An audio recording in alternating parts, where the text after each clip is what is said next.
Good morning. Good morning, Good morning. everyone. Good morning.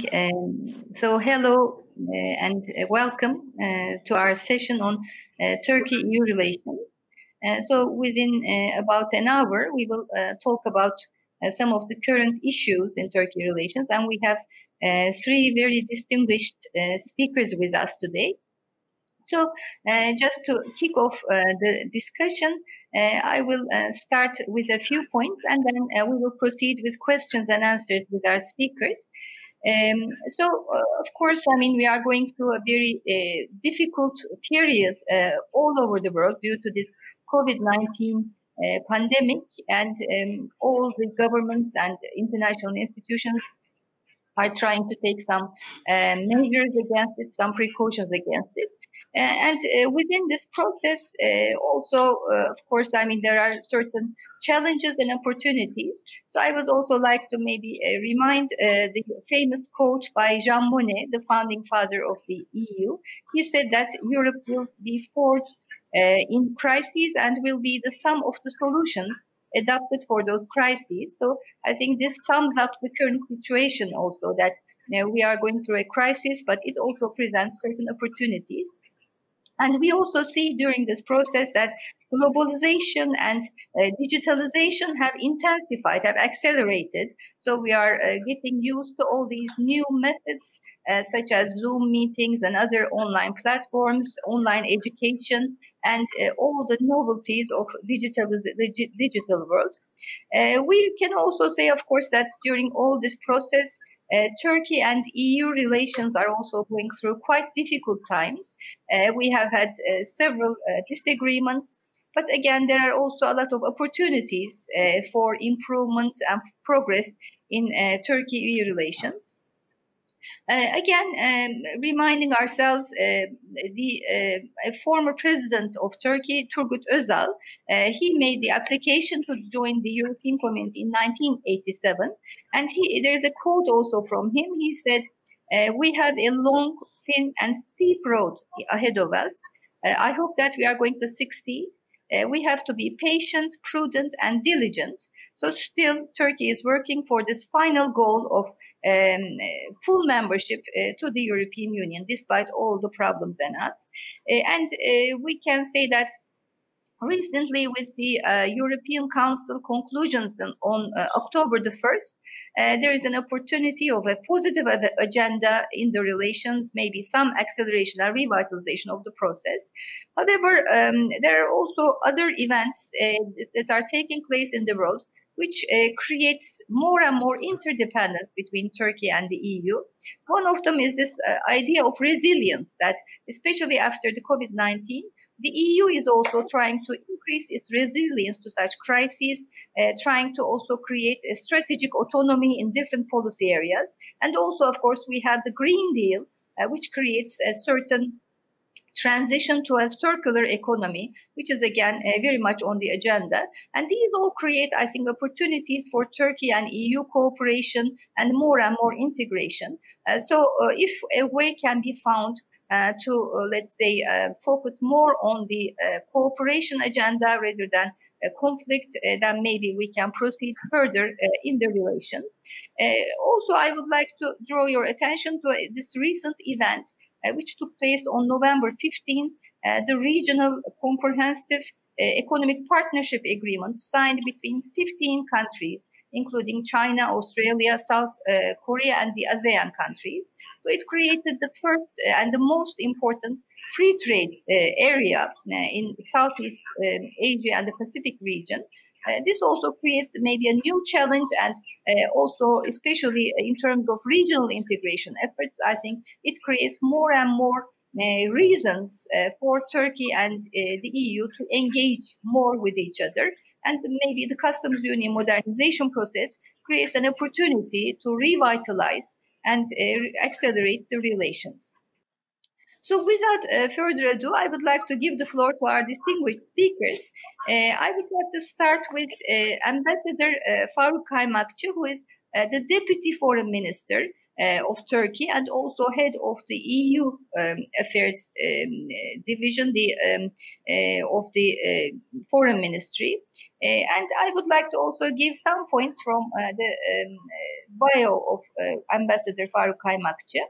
He graduated from the Economics Department of the Faculty of Political Science of Ankara University, and he had 2 master's degrees, one from the London School of Economics and then the other from the College of Europe of Bruges.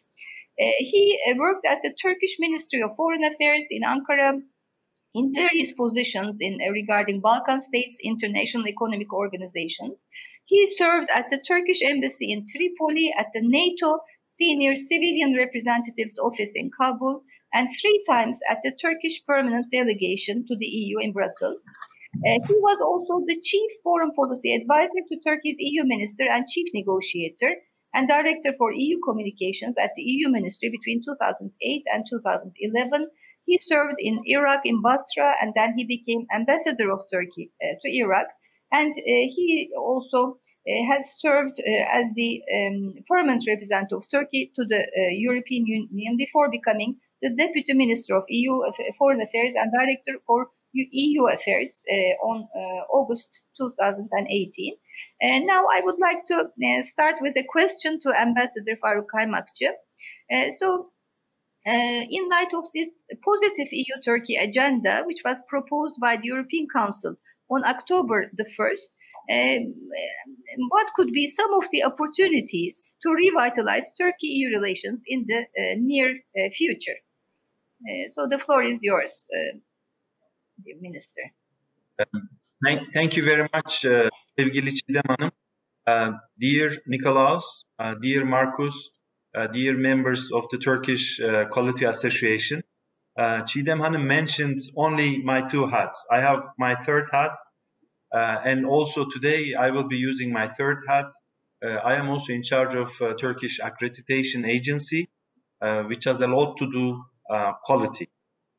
For us, of course, quality means, the highest standards.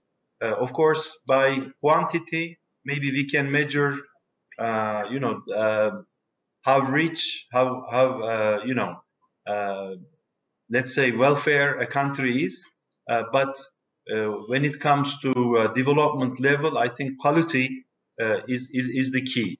So Turkish Accreditation Agency is making sure that Turkish products are up to the EU standards, up to the WTO standards and world standards, and this is important. And of course, for Turkey, what the EU membership means is actually, highest standards of quality. I have a survey when I speak to different audiences in different parts of Turkey. I am asking the people why they want to see Turkey as a member of the EU. And of course, there are different options. And the most, important, the most voted option is highest standards of quality with the EU membership. So we hope that this qualities will come with more progress on Turkey's accession process. Okay, in order to answer your question, Çiğdem Hanım, we have to look at whether there was a really positive agenda in the October EU Council. There were different texts. We have seen the first draft. The first draft, which was presented to the European Council on the 1st of October, I think was a very constructive one. It was a European text. It was a text of compromise. And in that text, of course, EU proposed really a good positive agenda, but this time taking into account the realities on the island of Cyprus, but also proposing some sort of, meeting where Turkish and Greek Cypriots would come to discuss the revenue sharing and the future arrangements for the hydrocarbons around the island of Cyprus. And it was very positive. But by the end of the summit, unfortunately, we have seen a text which became a text of, classic Greek and Greek Cypriot position. And so it was a positive agenda. Of course, EU proposed that we should make progress in terms of customs union, which is a very good thing. Although EU was not able to say directly visa liberalization, they meant people-to-people dialogue, and this is what we understood. This is progress in terms of visa liberalization and in terms of easy travel of Turkish citizens, especially the Turkish business circles, into the Schengen zone. Then, of course, there was, cooperation on migration, cooperation on energy, and also more dialogue between Turkey and EU, which is lacking, unfortunately, in the last 1.5 years, especially after the June 2019 decisions, where EU decided not to have high-level meetings, high-level engagements with Turkey officially. So, unfortunately, the agenda was positive, but again, every progress in the Turkey-EU relations was made conditional to the Greek and Greek Cypriot aspirations and narrow-minded national interest. And of course, with this understanding, we could not go further because if you remember, before the Council, Turkey made a lot of gestures. Turkey, decided to have a pause in the drilling activities around the island of Cyprus. Turkey also decided to give a break to some of the maneuvers conducted by the Turkish military. And of course, we were just expecting a positive outcome. Plus, also our proposal to have an international conference on the Eastern Mediterranean to discuss energy, to discuss migration with the coastal states, also had positive echo in the EU side. Of course, on the 1st of October, EU Council conclusions, we have also reference to this. So we made all this opening, we made all these positive steps, but during the summit, and also after just, around the summit, unfortunately, Greece continued to have military activities in the Aegean Sea and also in the Eastern Mediterranean. And they announced that they would have military maneuvers on the Turkish National Day, in those areas which are disputed in the Aegean Sea. And of course, this really provoked Turkey. Turks are easily provoked, unfortunately. And but also during the summit, we have seen the difference between the first draft and the fourth draft, the final draft. And it was really disappointment for the Turkish leadership. And after the summit, of course, the president, the foreign minister, they came to the conclusion that EU is not doing enough to create a positive momentum. And with the current conditions, we cannot go further. So we should continue our activities, which were given a pause before the summit. So now, of course, there are more developments. Our Greek, neighbor foreign minister asked the EU to suspend the current customs union.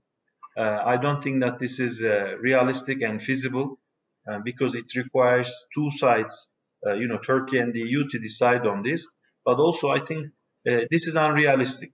Those who propose to suspend the customs union, I think they don't realize how European the Turkish economy is and how Turkish is the European economy is. So this is important, but again, this clearly shows the intention on the other side of the Aegean.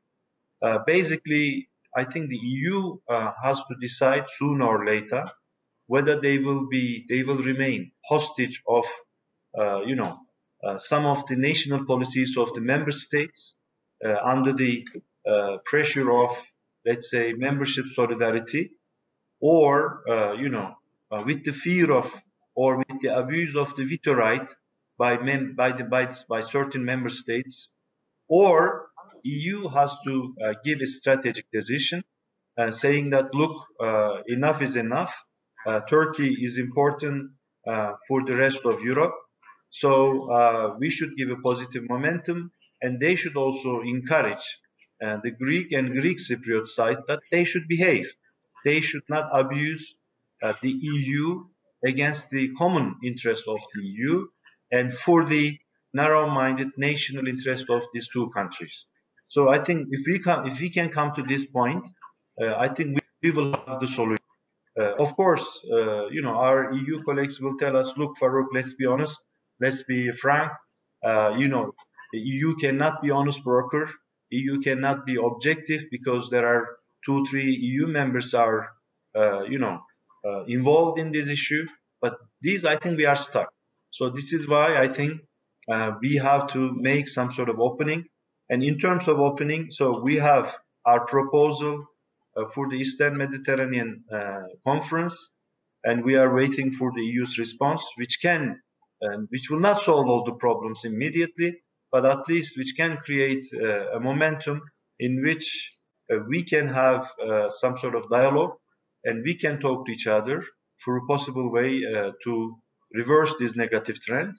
The second approach that we already made after the visit of President Erdogan to Brussels on the 9th of March, 3 presidents, von der Leyen and Michel and Erdogan, they decided that we should revisit the 18 March statement, which actually comprises most parts of Turkey-EU relations, from the accession negotiations to migration, from visa liberalization to the update of customs union.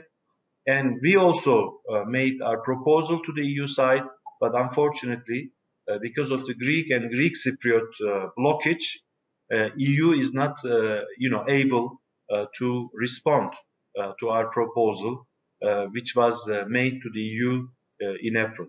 So let's hope that in the coming few days, we can find a way to talk to each other and to engage with each other for a bigger picture.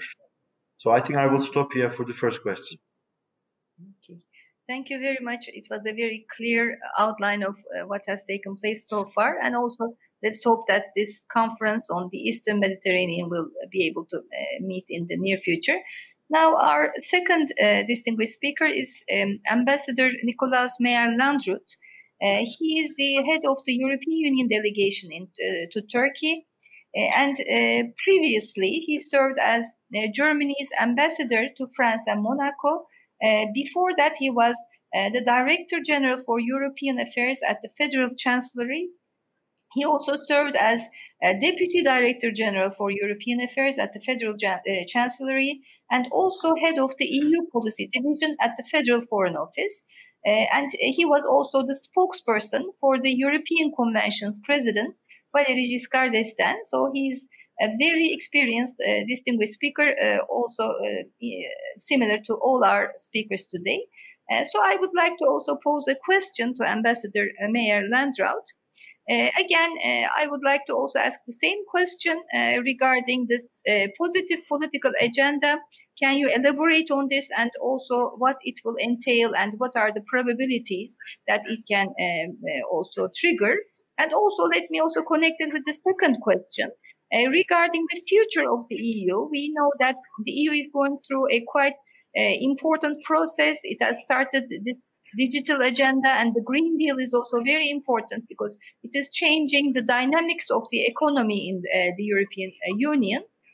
So while all these changes and adaptation processes are going on, what kind of a role can Turkey have in the future of the EU or in the future of Europe and European integration? And what could be some of the areas of cooperation dialogue in this process? And of course, regarding the revitalization of accession process and the other areas such as visa liberalization and customs union modernization. Thank you, and the floor is yours, Mr. Ambassador. Thank you very much, and I'm happy to be with you. Faruk, thank you for your presentation. Also, I think it's important that we have the opportunity to exchange on these issues. And I'm also for the first time present in a meeting of CALDER, and as you also said at the beginning, the common standards and work for standardization is very important, and actually a key building block in the economic relations, because it opens the possibility for hindered exchange of goods and services and others. So this is part of the key elements which allow a very important economic cooperation and integration between Europe and Turkey. So we should not forget that, and I want to highlight the importance of this. Now, as regards the developments over this autumn and the possibilities of coming to a relaunch or to a positive agenda,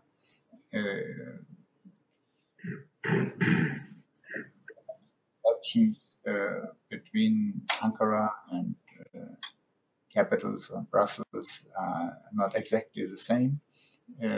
I still hope that the objective is the same. The objective is to come to a point where we can put in motion a positive agenda, which would, as such, of course, gradually, progressively, then open opportunities and allow for an intensification of cooperation in many areas. The European Council has described on the 1st of October in a relatively, as the European Council normally does, there's a headline, so to say, of what could be part of a positive agenda, starting with modernization, customs union, and other trade-related issues, but also mentioned, as Faruk also just pointed out, people-to-people relations, which do, of course, cover also issues like visa, but also mentioned high-level dialogues, migration issues, energy issues, other issues. And this was, so to say, put into operation by two mandates, which were given, one to the President of the European Council and the President of the Commission, to define a way, together with Turkish partners, how to re-energize this agenda.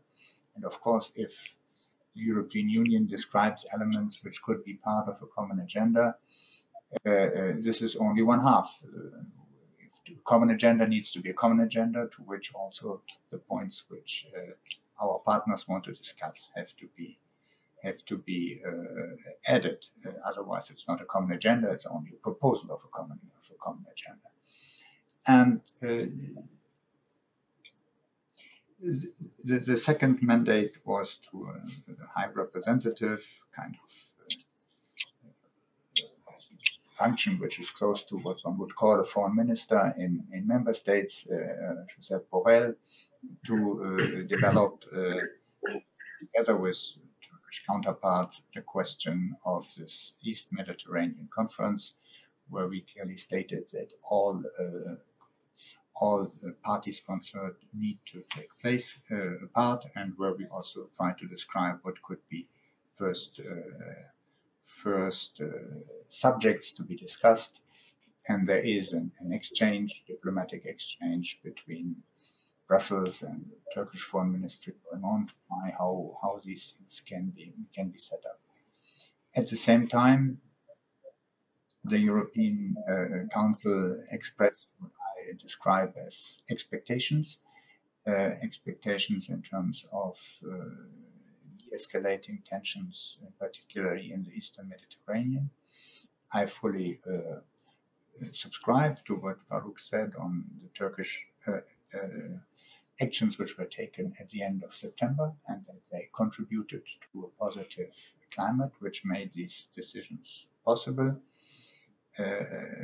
I will not, as you can imagine, comment on first, second, or third. I work from the decisions as they have been adopted by the European Council, and I will also not comment on on individual member states. But I would like to make one point. there has been, before the European Council in October, a very high level and intensive involvement by heads of states and government from many member states. Not only from the German presidency and the chancellor, but also others who tried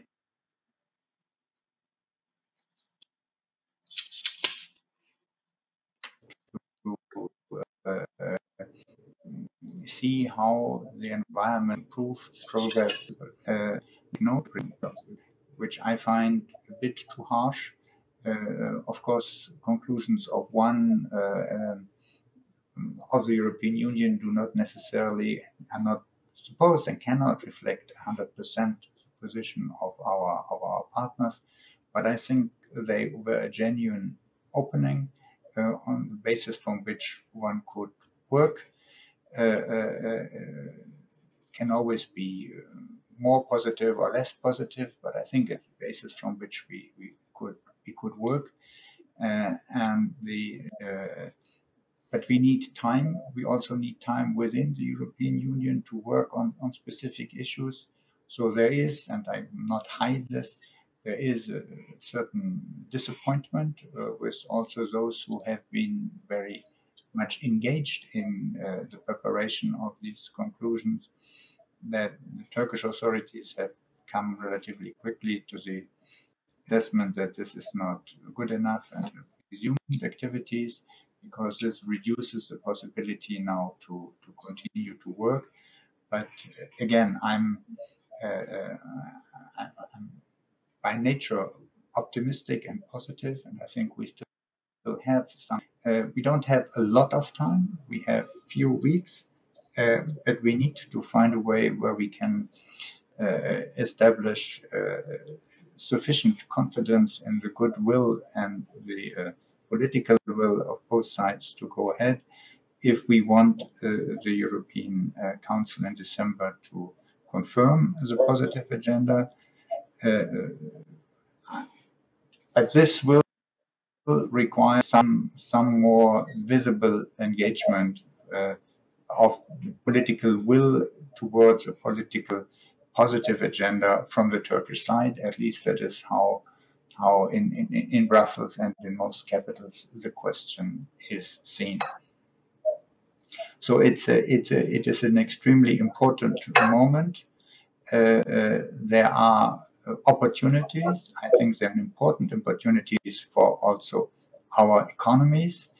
You mentioned in the beginning the effects of the pandemic on our economies. I think we all can only profit from more cooperation.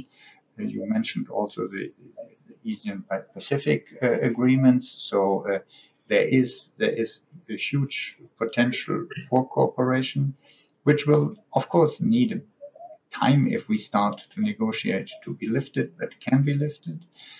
And you asked on the question of where are the biggest opportunities. I think from a European point of view, and the Commission and Frau von der Leyen has made this very clear, the Green Deal and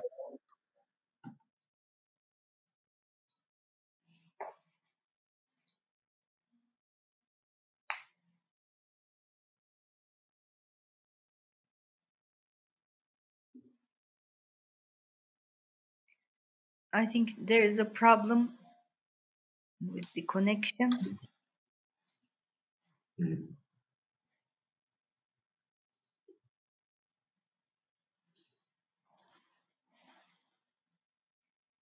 I think there is a problem. Will not be limited to where the consequences of climate change are not limited to one continent, to one country. They don't stop at borders.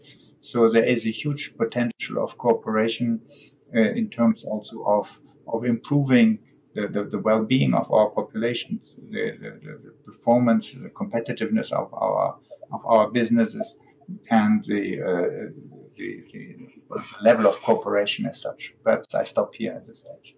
Thank you. Okay. Thank you very much. So there is a lot of, as you said, room for further cooperation, further integration. Let's hope that we can solve the political issues and concentrate more on cooperation. I would also like to remind our audience that they can also direct questions to our speakers through the chat section. I will convey them because I can read the questions there. And now we are coming to our third speaker, Dr. Markus C.SLEVOGT. Dr. C.SLEVOGT is the president of the German-Turkish Chamber of Industry and Commerce. And regarding his previous career, he started his career in 1997 at Deutsche Bank, and he was transferred to Turkey as representative in 1999. And he was promoted to the bank's senior country representative status for Turkey in 2002. He then moved to ING Bank in Switzerland as regional market manager, and then to ING Bank in Turkey as managing director. He is also a member, an independent board member in various companies such as Türk Demir Döküm, Bosch, Siemens. And he was also a member of the Organic Holding company until 2018. He is a board member also in Erciyes Holding and in Akçansa Çimento Sanayi Ticaret. And also he is a member of TÜSİAD. And he has served in TÜSİAD as international vice president and president of the Germany Working Group. In addition to his business responsibilities, he is also board member of the Bahçeşehir University's Graduate School of Business. Again, Dr. C.SLEVOGT knows Turkey, I think, very well, in addition to the European Union, and he can enlighten us from the business perspective. So I would like to again pose a question to Dr. Markus C.SLEVOGT. How do you evaluate the recent developments in Turkey relations? Do you expect a revitalization and re-engagement between Turkey and the EU? And let me also connect it with the other question. What would be your approach to the issue of customs union modernization? Because it is an issue which concerns the business community, of course, a great deal. And which priority issues do you think should be tackled in this process if the customs union modernization talks can start between Turkey and the European Union? So, Dr. C.SLEVOGT, the floor is yours. Çiğdem Hanım, thank you very much for this introduction, and also it's a pleasure to be on the same panel with Nikolaus and with Faruk in particular. I had the pleasure in the past already to sit on other panels with Faruk, and looking forward to meet Nikolaus in person hopefully soon, then next week. As you already said, I've been in Turkey for 21 years, and the relationship with the European Union was an interesting one throughout that period of time. It was an interesting, one can say, roller coaster of emotions. It was very intense. It led to many positive aspects on the business side.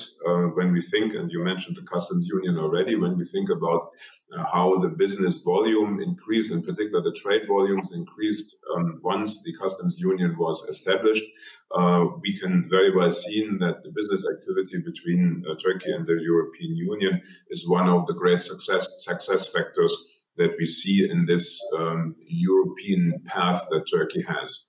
And it also benefits, as Faruk very well said, it is not only that we have an economy in Turkey that is very European, but we have an economy in the EU that is very Turkish, because the supply chains got very well interconnected. And so the businesses are so well intertwined that any kind of suggestion where anyone believes that you can simply cut the ties and think that the customs union could be quickly abolished is someone who doesn't understand the business constellations that we are in. So that is one part of it. And if you look very carefully how the foreign direct investment has developed in Turkey, that is another proof that the investors, and the majority of the investors that we can see here in Turkey are primarily European investors.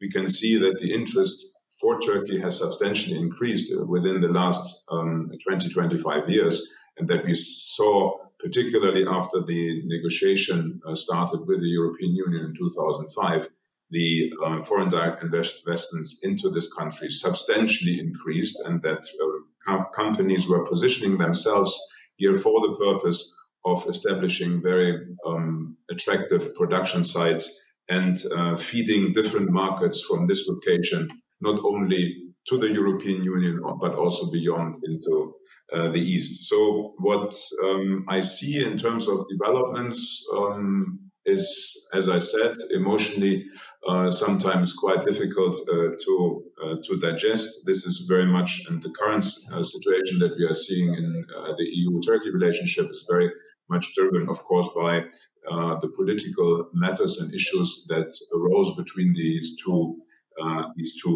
parties.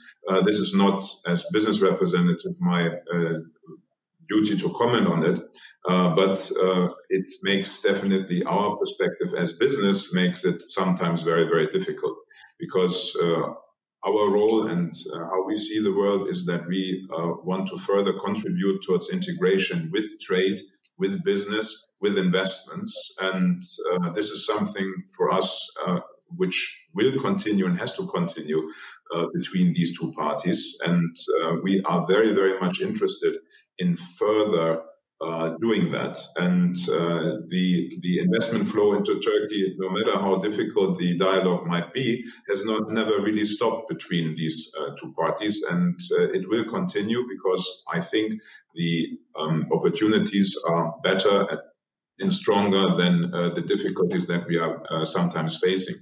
And that brings me very clearly to the topic of customs union.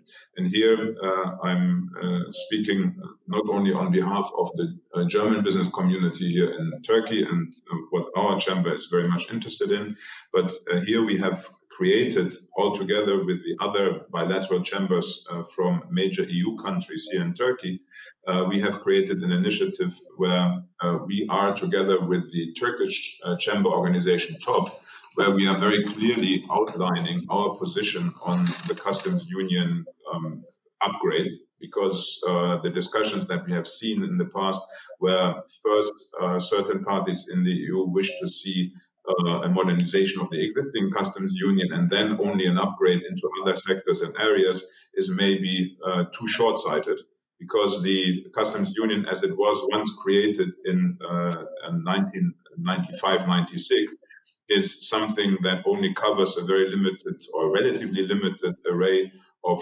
products, and we now have to broaden it and have to adjust it to the demands of the 21st century, including also the demands that are coming from other business sectors, coming from services, coming from digitalization, coming from other challenges that we are facing. So we should not waste too much time for the purpose of upgrading or improving something that might not be sufficient enough for the circumstances that we are in.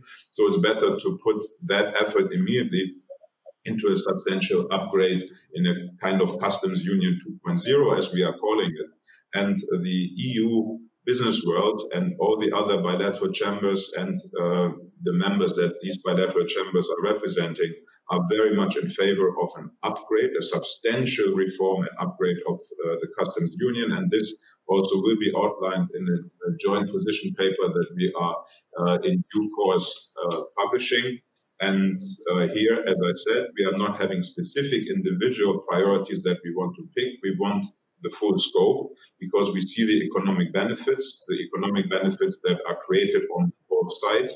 And as we always saw, in the creation of the European Union was very much driven by creating peace through trade and investments. That was the initial thought. And this is very much in line what we are thinking. This would very much contribute, the Customs Union 2.0, to a further enhancement of not only trade and investments, but it could also lead to a more intensified communication between the two parties, Turkey and the EU, and that also could trigger further reform processes that are coming from the core of what business is concerned. Okay. Thank you very much. So the intertwining of the business links that has been created by the customs union, what I think is very important, the supply chains that Turkey has integrated in. So there is a need maybe to upgrade, as you have said, also to other sectors, and also the whole bilateral trade framework maybe needs modernization. So let's hope that we will see some improvement in this regard in the near future. Now, Deputy Minister KAYMAKCI, I would like to ask another question. Especially, there are two issues which come to my mind. One of them is the issue of refugee cooperation, the March 18 EU-Turkey statement that you have already talked about. So do you think that this cooperation regarding the Syrian refugees have been successful, and how do you think it can continue? Which areas should be taken into consideration?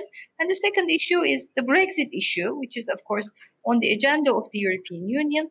And how do you think this Brexit will influence Turkey relations?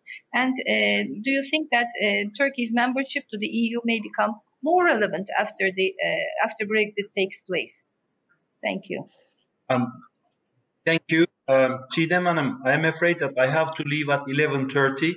I have another meeting, but if you allow me, I will leave at 11:30 sharp, because there is a Swiss delegation coming and lobbying for the position of the Secretary General of the OECD.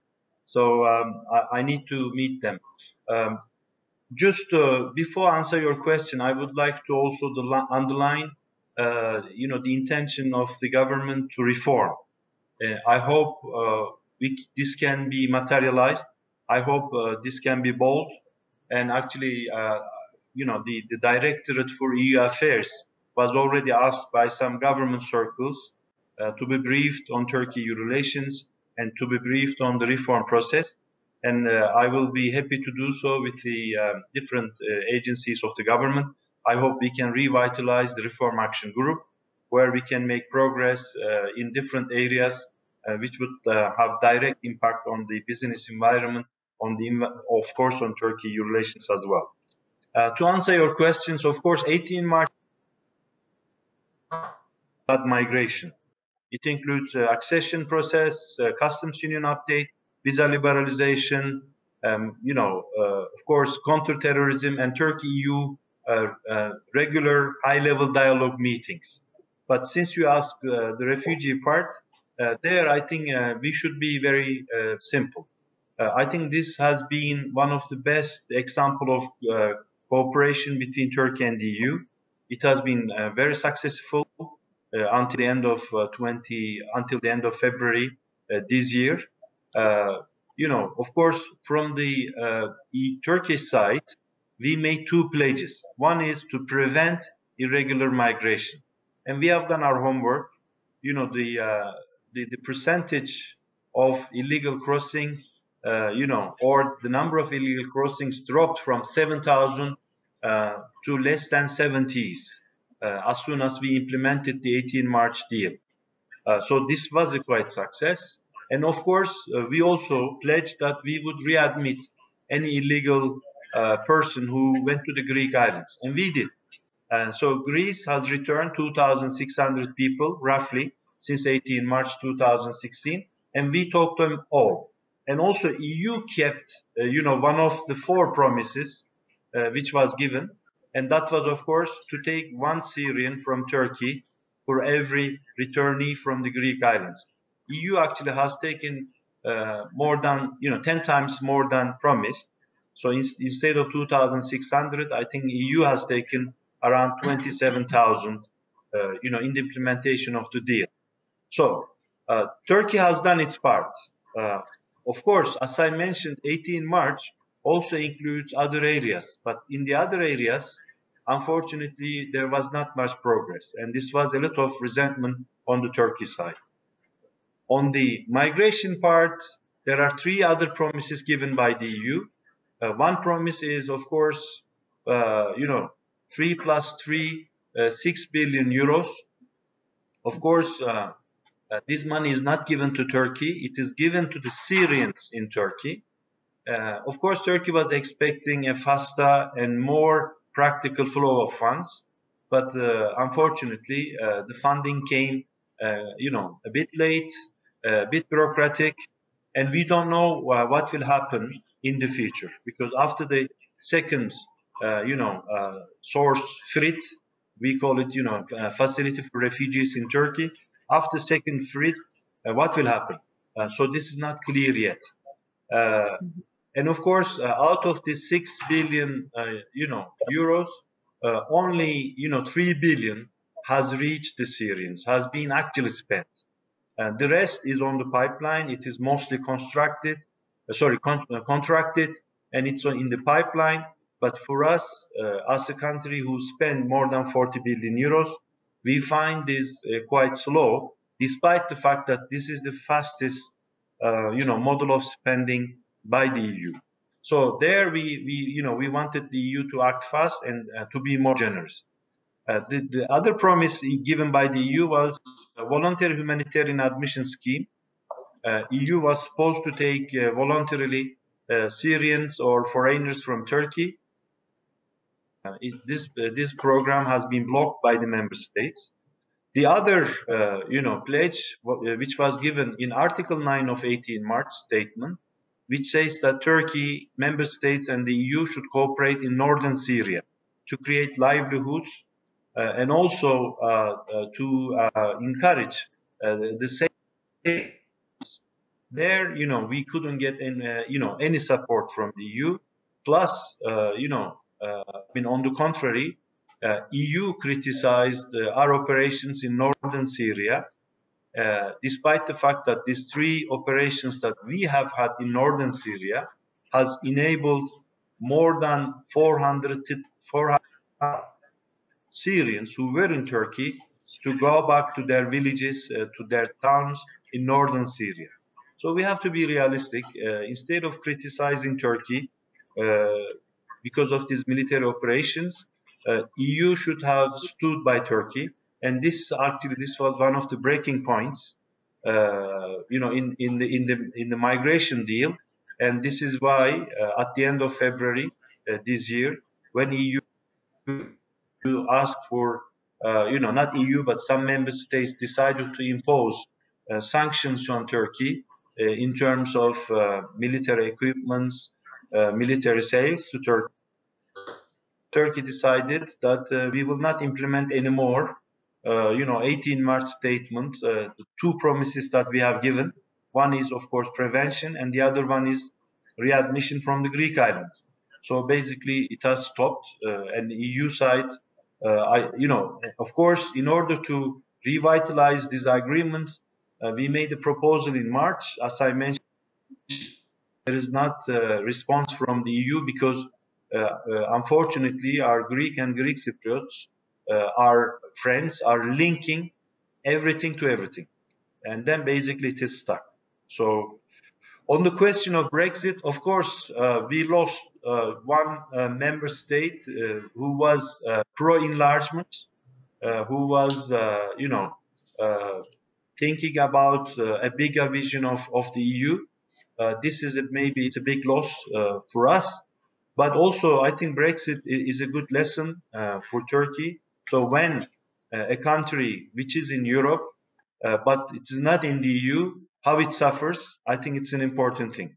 Now we have seen the outcome of the Brexit process. I think the British economy and British trade is not doing better than being, in the EU, by being in the outside of EU. So it is a complicated situation. Of course, Brexit will create a vacuum, in the EU because Britain was one of the net contributors to the EU budget. I think after Brexit, also EU will be, less powerful in terms of security and defense might, and this is why I am claiming that this vacuum can be filled, by Turkey by joining the EU. And of course, if you look at the history of UK in the EU, they have their doubts about the EU, and actually their membership was already vetoed. This is not their first referendum; it is actually their second referendum. So UK was not quite sure about the EU, but Turkey is sure about the EU. Turkey is willing and Turkey is able. But if we can only allow a normal course in our accession process, not a political process, which has become, unfortunately, the hostage of few member states. And this is not for the interest of the EU, but again for their narrow-minded national aspirations. So Brexit also affects Turkey-UK relations. So if Brexit happens without an agreement, then we have problems. But our Ministry of Trade is working very hard. We hope to conclude an agreement, hopefully by the end of the year. And we want to enter the new year with an agreement. But if it doesn't happen, of course, it might create a situation in which producers in Turkey have to pay more taxes when they export to the UK. And this is also sensitive, issue in terms of textile and automotive industry. But hopefully, we hope that UK can reach a deal with the EU, and also we can reach a deal with the UK so that the trade relation is not affected. I am afraid I have to run for my next meeting. I do apologize, but when I come back, if you I'll definitely join you. So with your permission, I am asking, to leave. Thank you very much. Thank you very much for your contribution and also for all the work you are doing for Turkey relations. Thank you. Ambassador MEYER-LANDRUT, let me also ask you about the, let's say, future possibilities in Turkey relations. So what do you think Turkey should do in order to proceed in the EU process? What type of actions it should take, do you think, concerning the reforms? Which areas need reform, do you think, in Turkey relations? And also, let me also ask you about the new budgetary period after 2021. We know that there is a change in how the IPA funds will be allocated among the candidate countries. So can you also tell us a few points about how these funds will be distributed, what will be the principles that will be applied by the EU, and which priority areas will the EU assistance be directed towards? Thank you.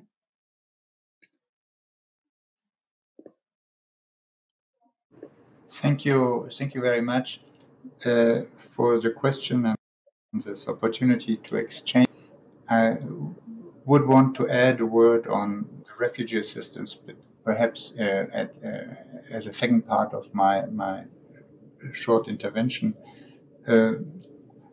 First of all, the basis for EU in terms of accession processes, working with candidate countries, engaging in enlargement negotiations is always what we call the Copenhagen criteria, which are criteria around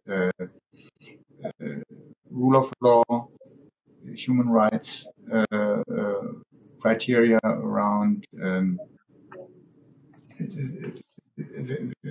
the entire democracy functioning and so on. So these are the fundamentals against which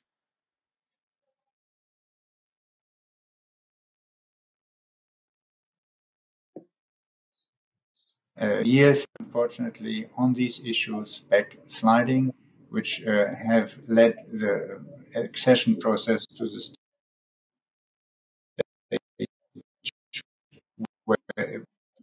where it is.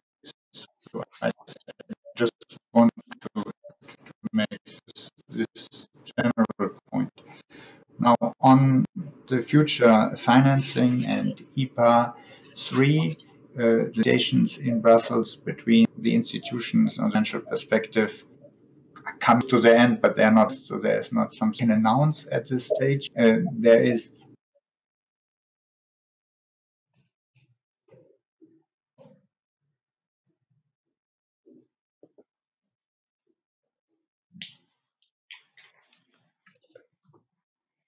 There is a problem in the internet connection.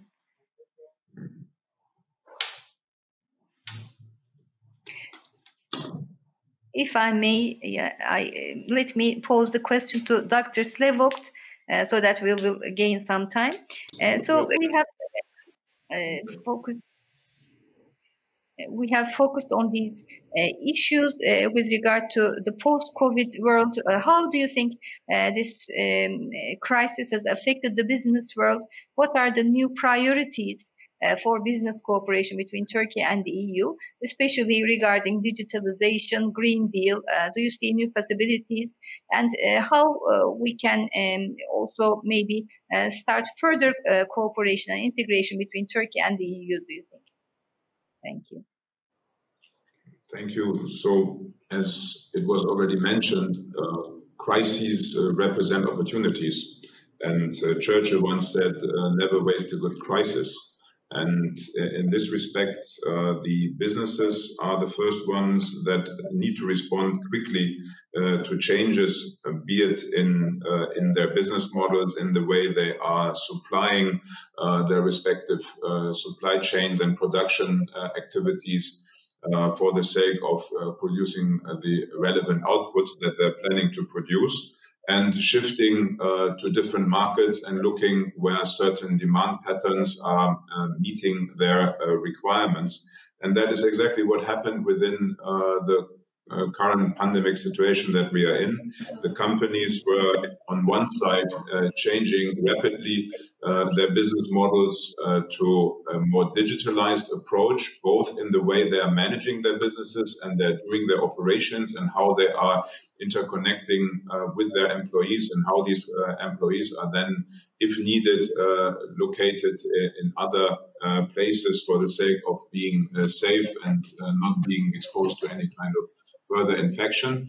On the same side, they are upgrading their digitalization efforts to further do the trades as much as possible through online opportunities. So we can see it also in the financial markets that in particularly those business models that are very much online driven and very much based on a very digital platform, that they have soared in the financial markets, and that these companies substantially increase their market capitalization, but very specific ones, so that we're able to, either due to an existing business model already moving in that direction, or also those that have then seen the opportunity to push even harder on the digitalization and their efforts that they have, for example, within the scope of so-called Industry 4.0 projects. And we have seen these as positive contributions to the effectiveness and the efficiency of these companies and the strategies that they're having. So it had even, and that is always something that we have seen in the world, it had a positive impact on entrepreneurship. Entrepreneurs are trying to seek opportunities and trying to find spaces and niches where they can create new opportunities, and that has been triggered in this crisis situation. So there are, of course, business models that have suffered a lot, but also business models that have gained substantially under those circumstances. So this is one side of it. Here, when we look at Turkey and look at the digitalization efforts, when we look at the Green Deal of the EU, it has two aspects. So when we look at Turkey, Turkey has a young population. We have a very technology oriented and very positive population towards anything that is related towards technology and digitalization. The intensity, how much the internet is used, how smartphones are used, the way online facilities are used by different users, and how many providers you can see, as much as very, very attractive business models that came to the attention also of international investors in different sectors. One example is also the gaming industry, where we have seen substantial deals during this year, even in the billion-dollar territory. So the famous unicorn volume of investment. And here we are seeing that Turkey is very much at the forefront of interesting developments and is moving in the right direction. There, I believe that both Turkey could be an interesting place for further investments, as we have seen them in this digital and online world. And we will see also some attractive innovations maybe coming from Turkey that might have further impact also on European business models. So therefore, the digital side, I assume, is moving in the right direction. The Green Deal has both for Turkey. It is on one side definitely an opportunity, because Turkey still has to further invest into greener technologies. It has to change its carbon footprint.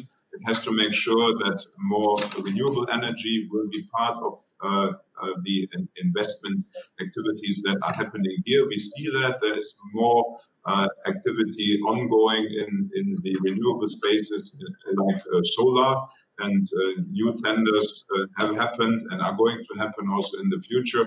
More investment will happen also in the space of hydro and also wind energy. So here we see positive developments. Nevertheless, when I look at the ambition that the European Union has, and still an overall attitude towards environmental aspects in the country, including also the very simple behavior in the streets that I see in terms of waste, how waste is simply dumped into the nature in so many different places that I see in this country, then I'm sometimes about the environmental conscience, I'm sometimes a little bit surprised and disappointed. And there I believe the Green Deal and its challenges will also challenge certain mentalities that we are still finding here that are a little bit outdated but still very present in this country.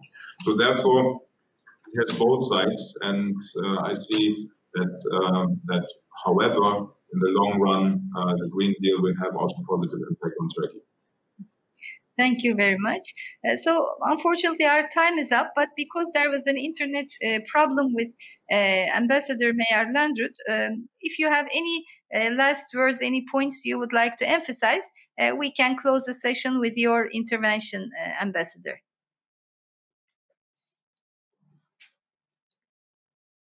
If you would like to say anything, last words, we are going to close the session.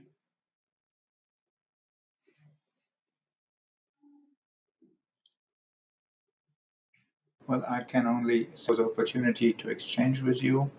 I would, of course, under other circumstances, have preferred to be in the same room with you. This would make communication easier, but it is better like this than not. And so let's hope that we can improve cooperation in many areas, and the political will is there to do this. Thank you. Thank you. Thank you very much to our speakers. I think it was very informative, very good, let's say, merge of three different perspectives.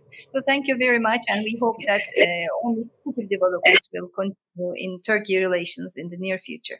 So thank you, and have a nice day. Thank you. Thank you, Çiğdem. Thank you. Thank you. Bye.